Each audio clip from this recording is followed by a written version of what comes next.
Hello, everyone. What an exciting day. In about a few minutes from now, I'll be interviewing Dr. Robert Schiller, Nobel Prize winner, and Jeremy Siegel, Professor Jeremy Siegel. For the first time, these two professors have agreed to grant a conference call. Momentarily, we'll be going over the inflations, the challenges that we have economically, and having the presidential elections on the way and political issues that we have. I'm sure we'll all benefit from that. I invite everybody to join us.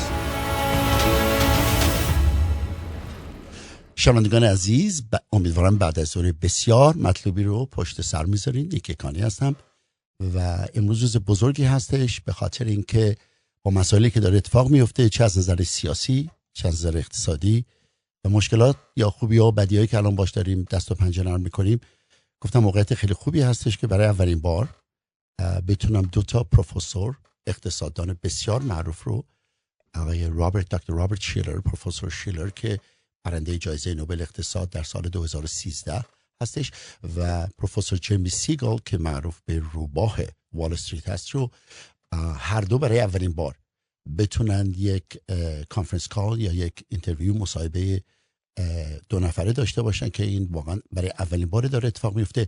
با همین که این دوتا پروفسور با هم خیلی دوست و صمیمی هستن، تا به حال نشسته بودن در یک کانفرنس با هم که ایشون یه حرفی بزنه و یکی یا تاکید کنه یا تکذیب کنه، ولی برای اولین بار این مسئله داره اتفاق میفته که در رادیو 67 خیلی خوشحالم اینو میتونم در 40 و چند دقیقه‌ای که در خدمتتون هستم حضورتون تقدیم کنم.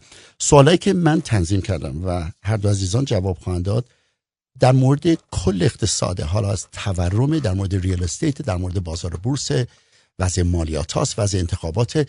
فکر میکنم همگی احتیاج دارن به این سخنان گوش کنن، به خاطر اینکه وقتی شما از رسانه‌های عمومی اخبار رو میگیرین، یه مقدار هم میتونه جنبه تبلیغاتی داشته باشه و یا حتی سانسور شده باشه، ولی وقتی که دو نفر که میلیاردها دلار پول رو میچرخونن میان و عقاید خودشون میگن بدون این که قسمت سیاسی یا قسمت تبلیغاتیش در نظر بگیرن، فکر میکنم بسیار جالب خواهد بود که شما در این مورد بیشتر بدونید و بتونید تصمیمات بهتری بگیرید. ولی یه چیزی رو باید بهتون بگم شنوندگان عزیز، اگر با اتفاقاتی که داره اتفاق میفته خودتون رو هماهنگ نکنین، متاسفانه میتونید از نظر مالی عقب بیفتید، بخاطر اینکه دنیا عوض شده. زمان قبلی دیگه نیستش که ما بتونیم همون تصمیمات رو بگیریم، همون نتایج رو بگیریم. پس به همین دلیل تا چند لحظه دیگه که این دو تا عزیزان به ما ملحق خواهند شد، میتونه یه شروع جدیدی باشه برای اینکه بگین اگر سیاست‌های قبلی مالی من کارساز نبود، شاید الان بهترین موقع است. شنیدم هم که کسانی که پولای خیلی کلانی میچرخونن روز، اونا چی گفتن؟ پس من برم الان کاری رو بکنم که برای خانواده خودم، برای وضع مالی خودم و برای آینده خودم و خانواده‌ام مفید باشه. Hello, Professor. This is Yekani. Hello. Good to talk to you. Same here. We're still waiting to see you in Los Angeles. At one point, we're going to obviously look for that, right? Oh, I'll be happy to go there. Very good. That'd be good. Very good. Doctor, we have, as last time, you know, this is our second time that we interviewed. We have a privilege of having you on the phone. We actually have two Yekanis here. My son is also here. He's the CEO of my company. And he's going to just give you a little background of your achievements, which is very impressive. So everybody knows you already. But with that being said, you know, Bijan is going to go over your achievements. And then we have questions and answers that we'd love to address it to you. Bijan, go ahead. Hello, Professor. Sure. Nice to have you join us. Just briefly, I wanted to introduce you to all of our listeners. So Jeremy Siegel is a professor of finance at Wharton School, University of Pennsylvania. He is known for his research on stock market behavior and long-term investing. Furthermore, Siegel authored the bestseller Stocks for the Long Run and frequently provides market analysis in financial media. His work has greatly influenced investment strategies and financial planning. Thank you, Professor, again for joining us. Appreciate your... Very impressive, Doctor. Thank you so much. So, Doctor, Thank you. Professor, if you're ready, why don't we start with the first questions? Because experts have suggested that individuals should not underestimate the reliances of the U.S. market despite the potential decrease in GDP. do you anticipate more significant global opportunities than in the USA? Well, certainly, prices are much cheaper for equities outside the United States. The S&P 500, is selling for about 21 to 22 times forward 12-month earnings. The rest of the world is really selling at like 16, 17 times forward earnings. Europe is probably at 14, 15. Japan is cheaper. The emerging markets are much cheaper. So I do like the long-term concept of investing outside the United States. However, with that said, the growth has been in the United States. And you cannot ignore these large tech firms, even though they're expensive. They have been bringing home the earnings. Very good. Doctor, does that affect your daily managing the funds that you do it yourself, or that's not a factor? What I mean by is that we see this global changes happening in the stock market, politically, and all of that. Does it affect your own decisions as far as, managing your own funds? Well, I am not a short-term trader. I'm a long-term trader. And long-term traders, in my opinion, should go after value. Short-term traders chase earnings and growth. But long-term traders, I think that stick with value, ultimately have a better performance. That is what my historical research that is embodied in my book, Stocks for the Long Run, indicates. And that earnings growth dominates short-term movements in the market, but long-term returns are dominated by, the price of what you buy the earnings at. Very good, doctor. That brings up another question. Considering the ongoing impact of a high interest rate in U.S., are there any strategies that average investors should consider to ease the financial impact? Because I know, last interview, you did not like what Federal Reserve has done so far and delaying the, raise the interest rates. So what is your opinion now? Where are we going, and where do you think is going to happen now? Sure. Well, I think the Fed should very seriously implement a decrease in interest rates.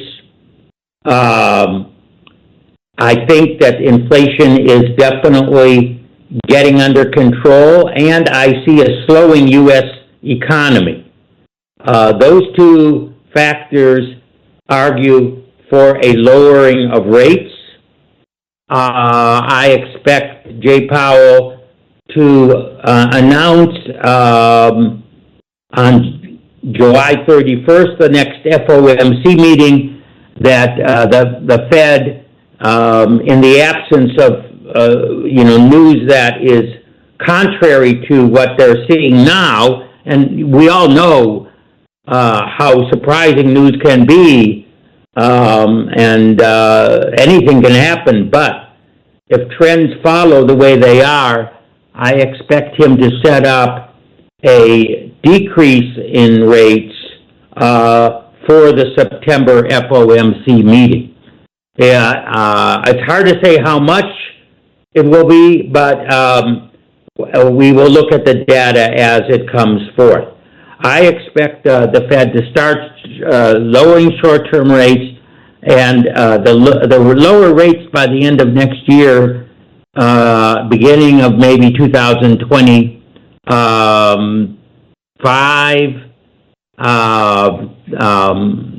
We should be in the 3% range for the Fed funds rate. For long-term interest rates, I do not see as much of a movement. I think the long-term 10-year U.S. bond will fluctuate between 4 and 5% in the foreseeable future. Professor, I was talking to some, I was reading actually, some articles and was talking to some people in business. They had a feeling that if Federal Reserve rushes to raise the interest, we might go back to stagflation again. Do you see that them gradually dropping the interest rates, or because of the election, they might just go gung-ho and just go do something crazy and then boost the economy? What is your insight on that?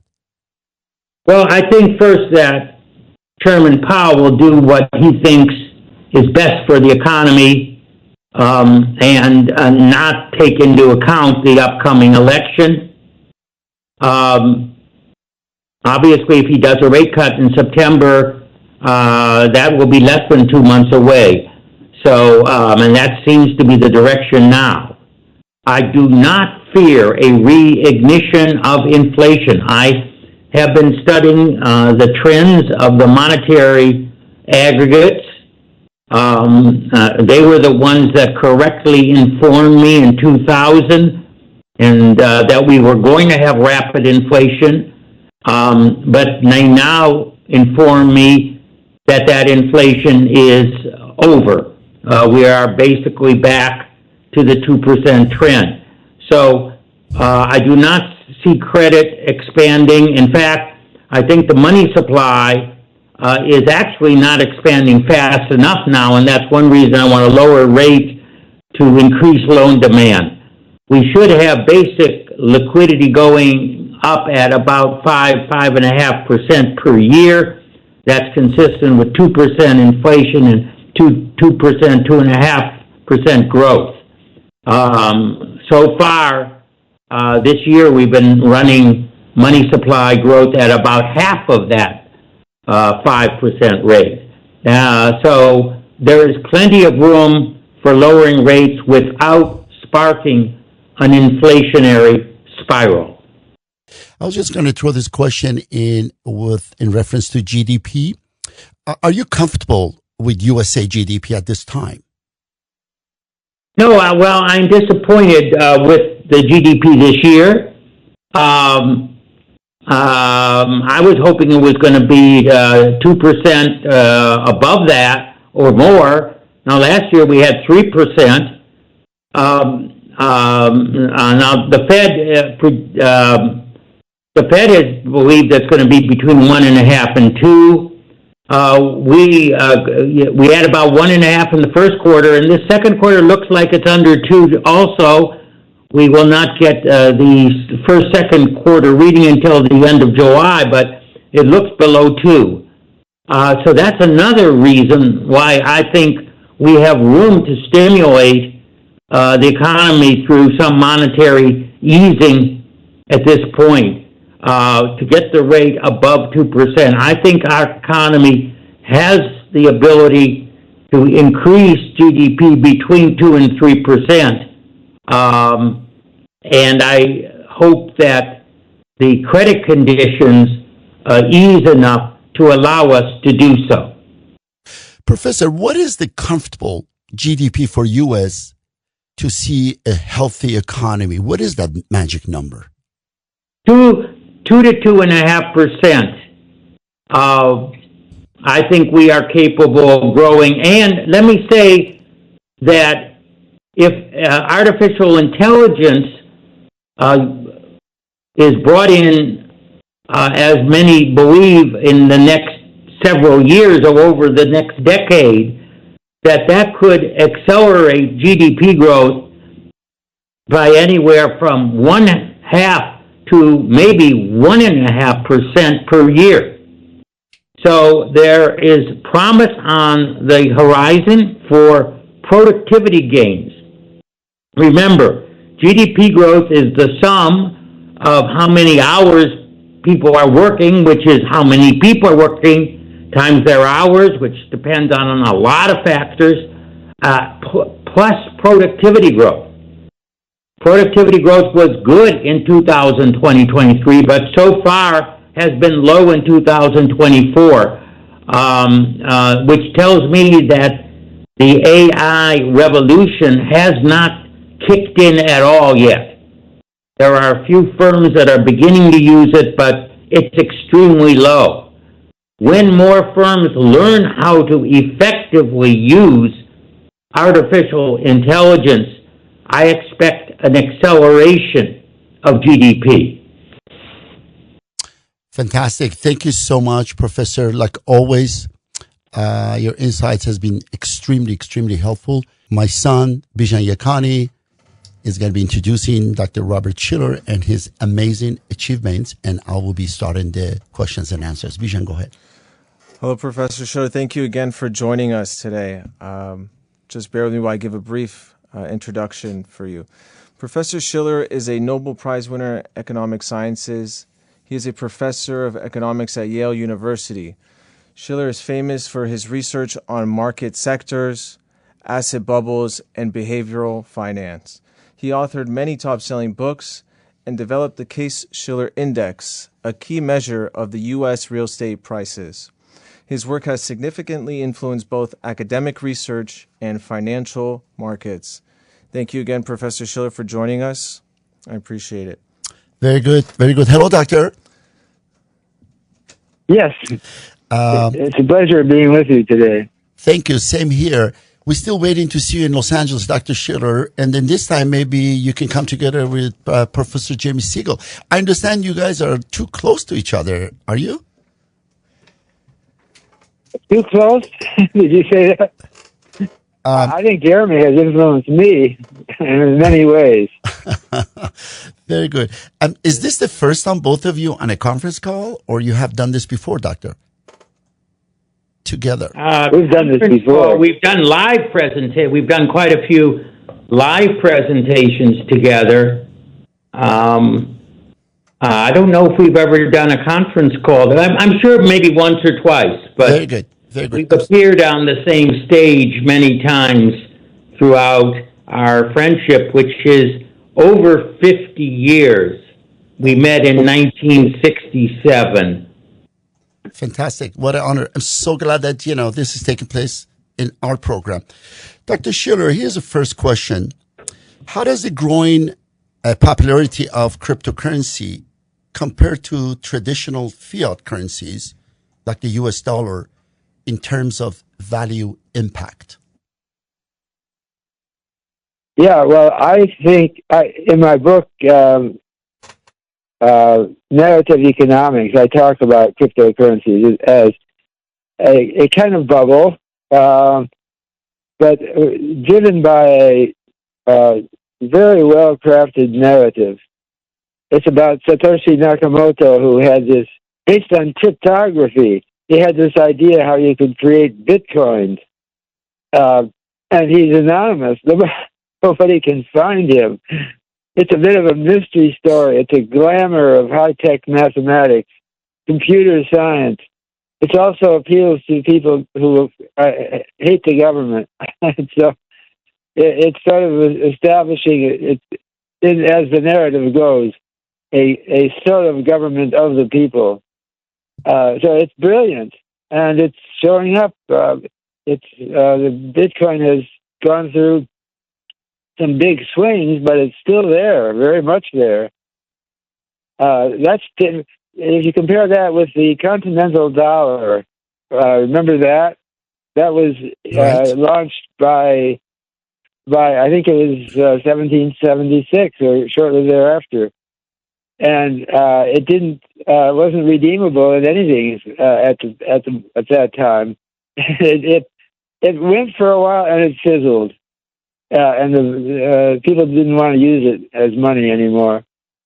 So it's like that. Or it's also a little bit like the electronic dollar. I'm sorry, the electric dollar that was talked about a lot during the Great Depression. And that thing never took off. They never created it. And it's completely forgotten, or practically completely forgotten now. So I'm impressed by the story that has driven Bitcoin and other cryptocurrencies. It's a real work of genius. as a story. Where it takes us is a mystery.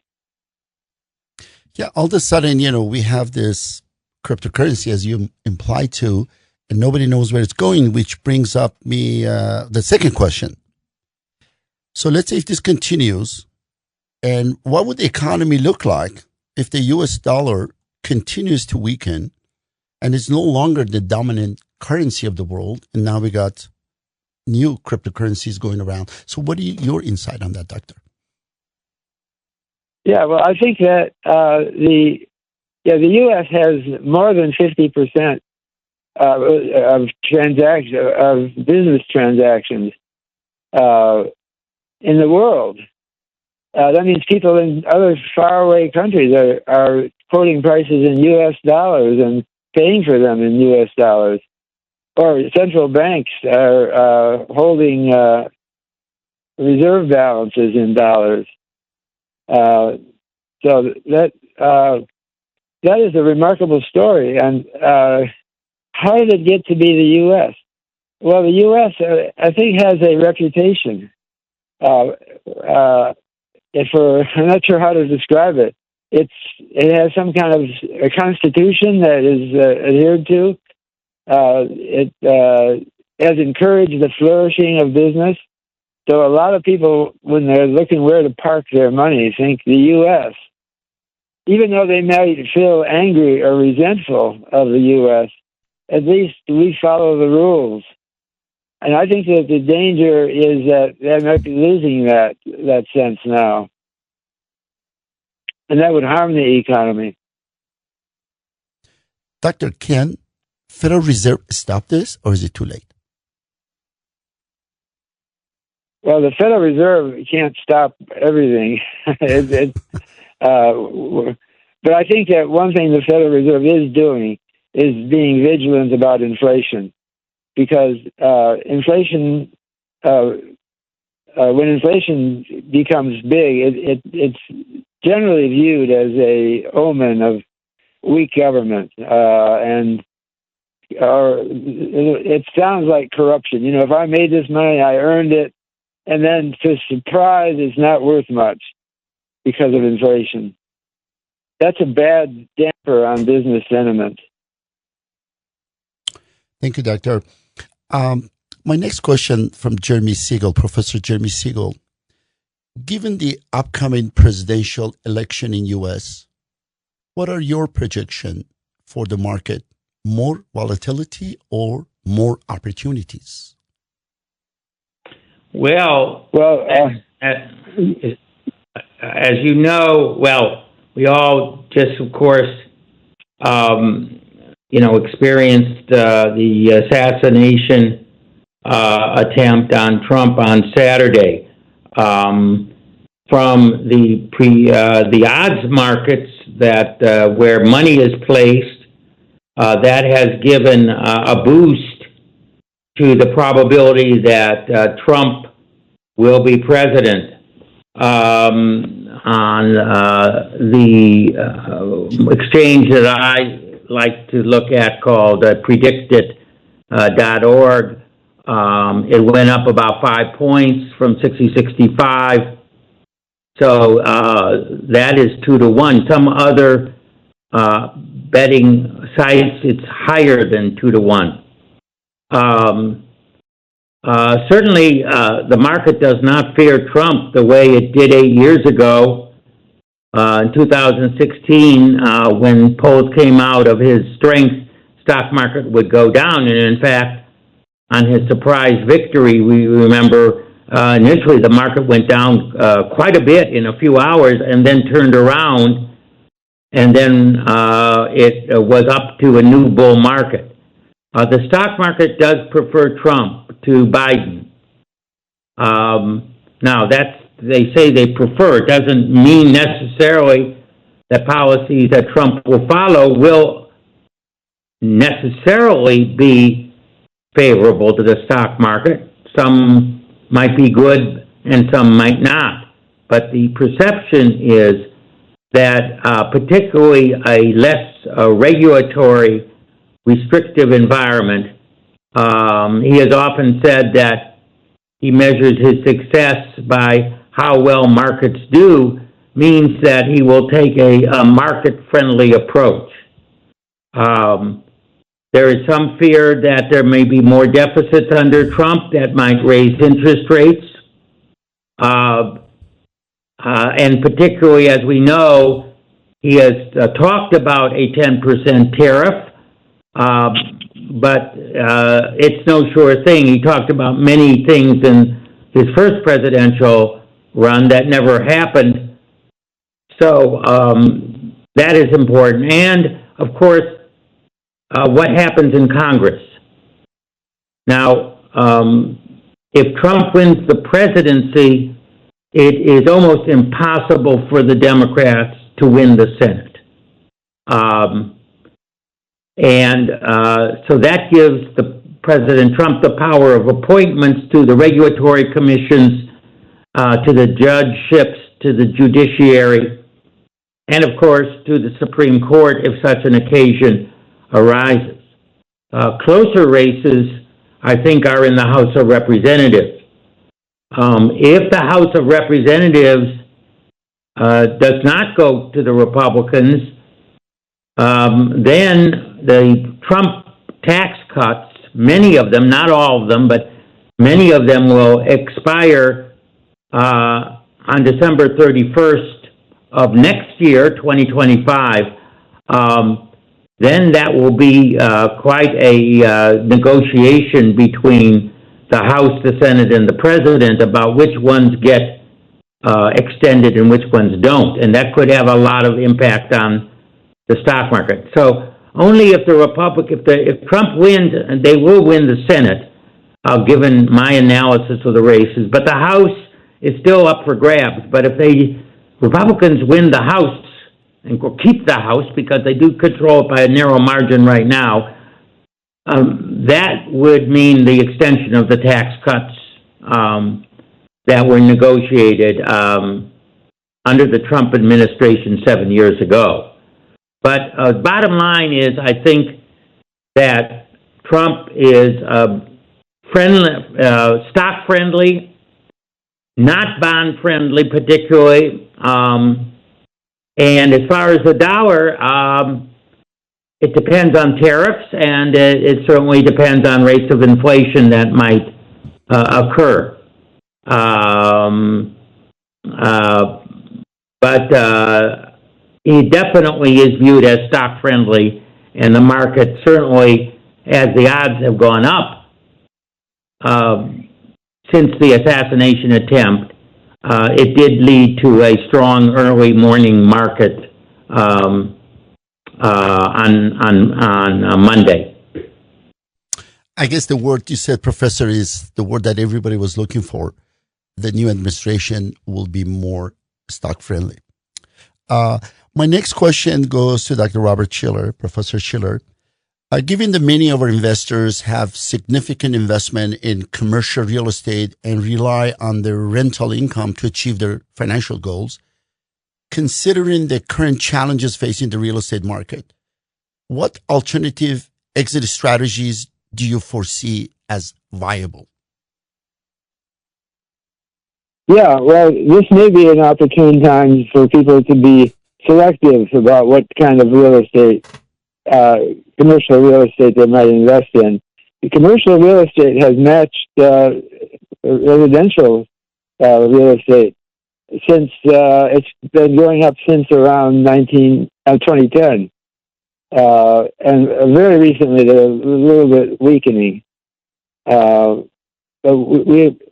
it's a time to be very careful in picking your real estate investments. I think the market is high, and it's for the near future that's going to continue. But one thing is that the work at home movement has changed the nature of demand for real estate. So you have to be careful in investing. It's an interesting situation we're in, where people might want bigger houses and have a home office or a home workshop rather than commute to a skyscraper building. Thank you so much, Doctor. Obviously, your name being on a Case-Shiller index in reference to real estate. Anything you say about real estate, in the past many years that we've been listening to has been very helpful. That brings up my next question. Could you please provide insight into current state of inflation and the expected path? Additionally, why does U.S. market continues upwards despite all the economic challenges that we have in? You mean the stock market? Right, the stock market, yeah. Yeah, stock market. Yeah,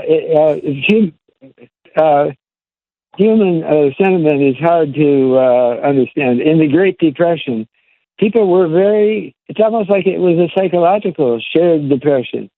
George Gallup started doing the first opinion polls that probed confidence. And shortly thereafter, we got the Michigan Consumer Sentiment and the Conference Board indices. But it's human psychology is very complex, and it's hard to know what a Trump victory would do or what a recession would do at this point in history. I think we're kind of vulnerable. We're on edge because of the angry situation. I'm glad to see that both Trump and Biden made statements that appealed for calmness. We're all in this together. So that might work. We might actually see continued prosperity. Great. It looks like Trump is going to solve a lot of our issues.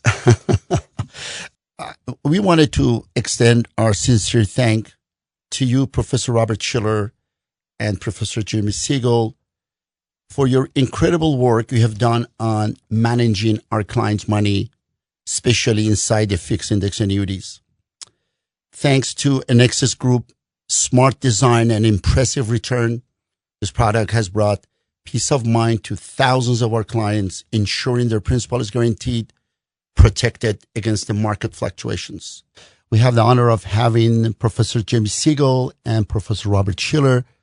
We thank him for staying with us this long. And I promise I just have one more question from each. And we appreciate the time that you dedicated to us. Professor Jeremy Siegel, my last question from you. In your portfolio, are you currently factoring the impact of the artificial intelligence in the sectors you are currently investing in? Well, the portfolios that we have are based on earnings and the growth of earnings. There is a momentum component. So what we do is actually look at the performance, whatever the company is, that is able to grow its earnings very, very rapidly. So since that is artificial intelligence is one of the biggest sectors there, we have had over the past year a larger weighting towards the tech sector. Now, whether it matches that of the S&P 500, which is, of course, very tech-heavy at the present time, that's hard to say.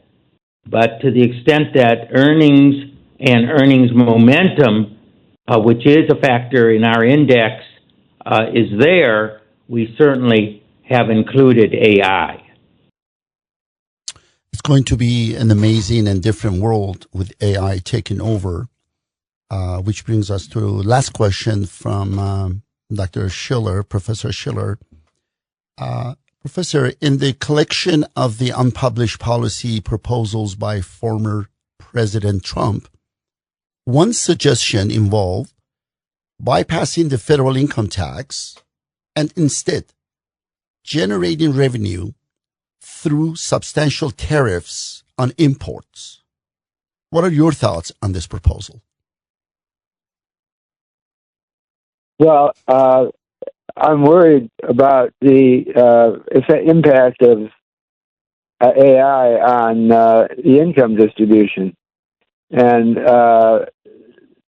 that might entail, in order to preserve a sense of justice and survivability, we may have to raise taxes on income taxes as it focused on higher income people.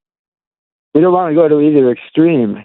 Low income taxes means that some people may suffer and feel betrayed. So, also, if we tax through imports rather than income, that creates a lot of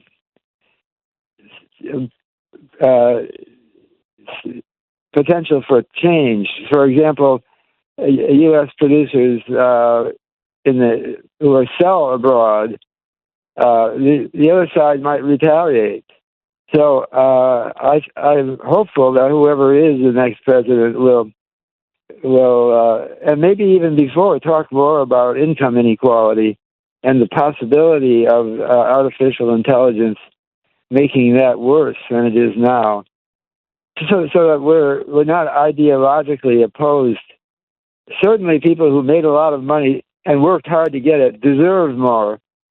But we have also to understand that there's not a one-to-one link between how much they worked and how much money they made. It's a risky business, earning a fortune, and we can't afford to blame people for their success and tax them too heavily. So you're pro the idea, Professor, I would say. Is that correct to a degree? I'm sorry. I said, would you agree this might be a good policy, or do you see that not going to be happening? Well, what I would like to see happen is there should be some discussion in Congress of a response to a possible future increase in inequality.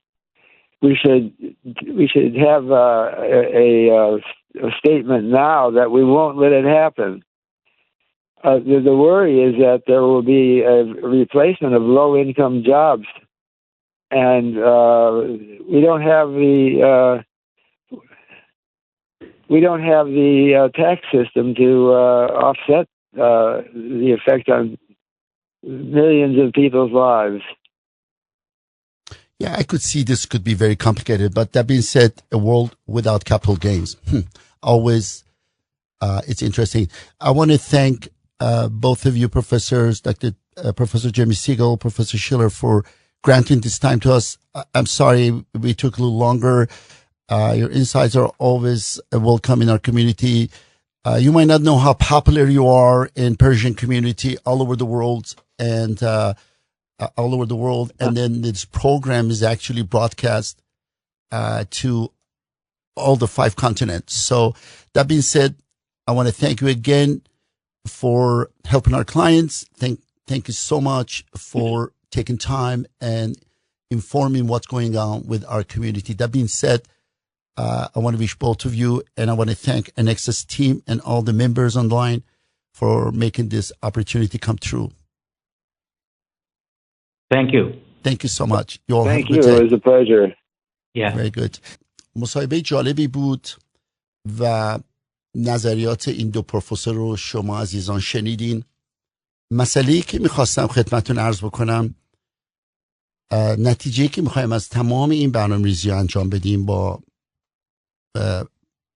آوردن اقتصاددانان، اطلاعات مختلفی که در رادیو خدمت شما شنوندگان داده میشه، تلاش این هستش که شما بتونید تصمیم بهتر مالی بگیریم، به خاطر اینکه دنیا در حال عوض شدنه و اگر ما همون تصمیمات اولیه رو که سالهای قبل گرفتیم الانم بگیریم، میتونم بگم نه 99% بلکه 100% روتون اثر منفی خواهد گذاشت. از نظر مالی زمان چرخیده، همونجور که ما انسان ها عادت میکنیم به محیط زیستمون و آمار نشون میده که انسان ها حتی بعد از 10 سال 20 سال که زندان هستن، وقتی از زندان آزاد میشن 2-3 روز اول باز میخوان برگردن به زندان، چون به محیط زیست عادت میکنن.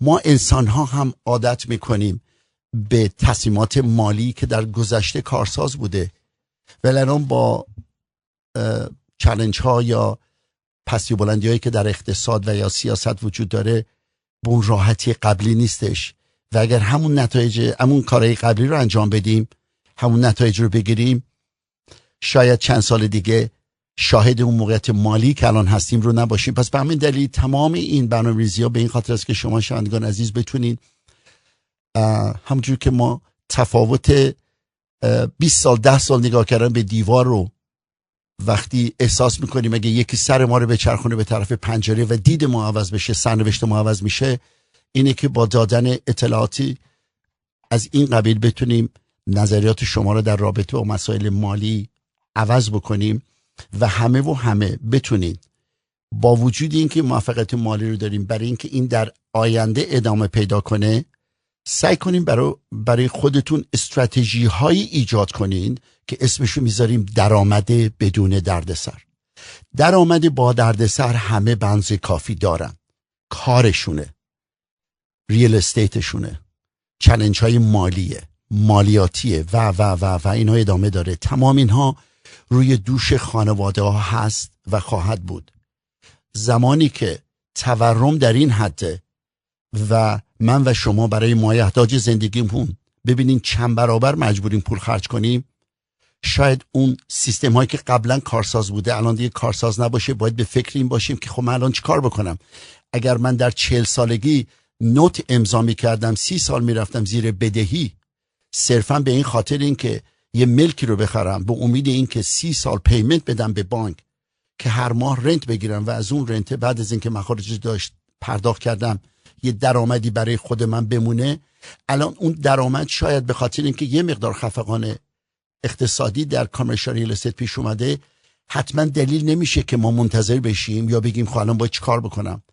درآمدهای بدون دردسر برای خودتون ایجاد کنین که همین که آقای رابرت چیلر و جیمی سیگال رو من آوردم توی این برنامه به خاطر اینکه مدیریت اینوستمنت جدیدی که دارن انجام میدن یکی از بهترین میتونه روش‌های خوب برای ایجاد درآمد باشه، ولی نه برای همه.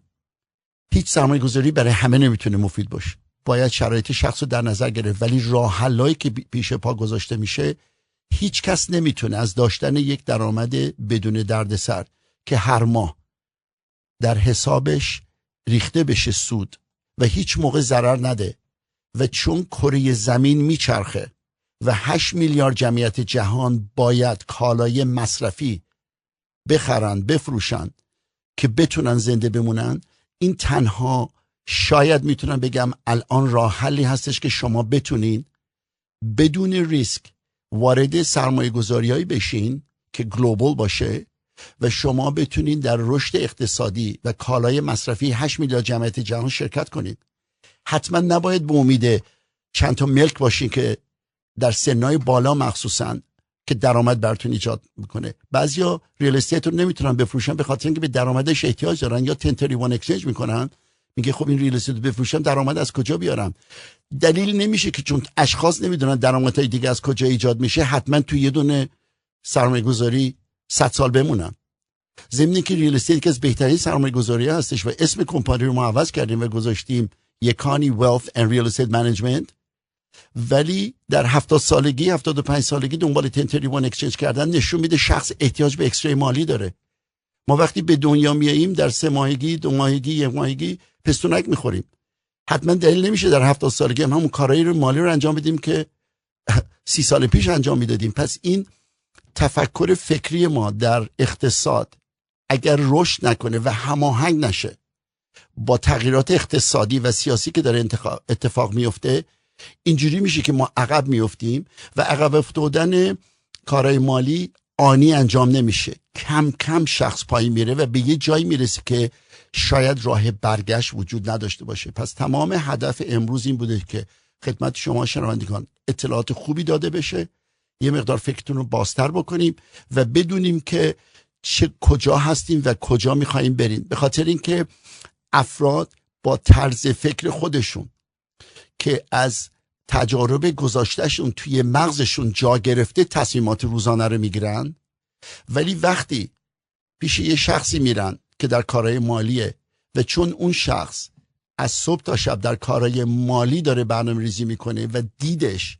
با اشخاصی که درگیر و قوتور اون تصمیمات مالی خودشون هستن در حد سطح فکری خودشون، به همین دلیل از جعبه مغزی خودشون میتونن بیرون بیارن و این اکسترای مالی کمک بکنه که افراد بتونن تصمیمات جدیدتری بگیرن. اکثر اکسترای مالی که ما در دفاترهای خودمون میگیریم نشون میده، شاید اغراق اگه نکنم، البته این آمار ثبت شده نیست، میتونم بگم شاید 75 یا 80% از شما شنوندگان عزیز اگر به هر دلیلی ریل استیت رو از قلب اقتصاد خانواده بیرون بیارن، سرماخوردگی مالی ایجاد میشه توی خانوادهتون.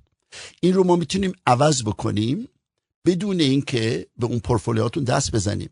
پس ضمن اینکه ما ریل استیت رو در حد بالا باید دنبال کنیم و واقعا ثروتمند شدن خیلی سخته بدون ریل استیت، گریز یا پلی که میتونیم بزنیم توی موفقیتی که از ریل استیت به دست آوردیم برای ایجاد درآمدهای بدون دردسر، این میتونه هنر الان یه برنامه‌ریزی مالی باشه که وقتی این انجام بشه الان راحت میتونه شما در موردش بیشتر اطلاعات بگیریم و راضی تر باشین. هیچ کس الان نمیره بانک یه دونه حساب CD باز کنه یا سپرده ثابت باز کنه که 4.5% بهش بهره میدن یا 5%، بیاد شب خونده بگه واو چه سرمایه‌گذاری کردم الان میخوام یه مهمونی گنده بدم. همه این کارو دارن انجام میدن، ولی هنر درآمد بدون دردسر موقعی که شما بدون اینکه سرمایه‌تون ریسک داشته باشه روی $500,000 بین 4,000 تا 6,000 در ماه اگه درآمد ندارین شاید بعد نیست اطلاعات بگیرید. اگرم دارین بهتون تبریک میگم، چون در ریل استیت هم کپ 10% بسیار سخت گیر میاد. پس سرمایه گذاری الان تنها راهی که شما بتونید وقتی تخم مرغ رو $8 میخرید بنزین $6 یا $5 میزنید اینه که من بتونم از $1 درآمد ایجاد کنم که $1 خودم رو خرج نکنم. و همونجور که دیدین مسائل مالیاتی هم داره پشت سر میاد که اونم خودش یه سوژه دیگه میشه که انشالله در آینده بتونیم در موردش بیشتر صحبت بکنیم.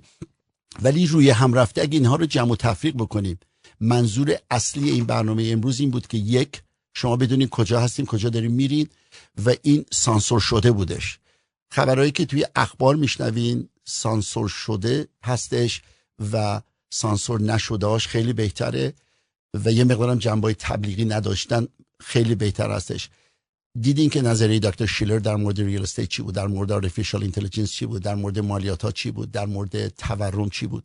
پس همه منتظریم این تغییراتی که در آینده داره اتفاق میفته در امریکا رو با آغوش گرم بپذیریم. ولی درست مثل یه کنسرتی که قبل از اینکه شروع بشه شما اون جاهای خوب باید بگیرین، از الان با جای خودتون آماده کنین که اگر تغییراتی در کاخ سفید اتفاق افتاد شاید اون موقع یه مقدار دیر دارین میرسین. شاید الان بهترین موقع باشه که بتونیم اینها رو با هم مرور بکنیم و ببینیم که واقعا چه کارهایی برای شما بهتره. هیچ برنامه‌ریزی نیستش که برای همه اجباری باشه انجامش. پس باید در نظر گرفتن این که ببینیم شما کی هستید، کجا میخواین برین، داراییتون چیه، سنتون چیه. و یه مسئله رو میخوام بهتون بگم این در این 1-2 دقیقه که وقت دارم، ریسک رو از سرمایه‌گذاری بیرون ببرین.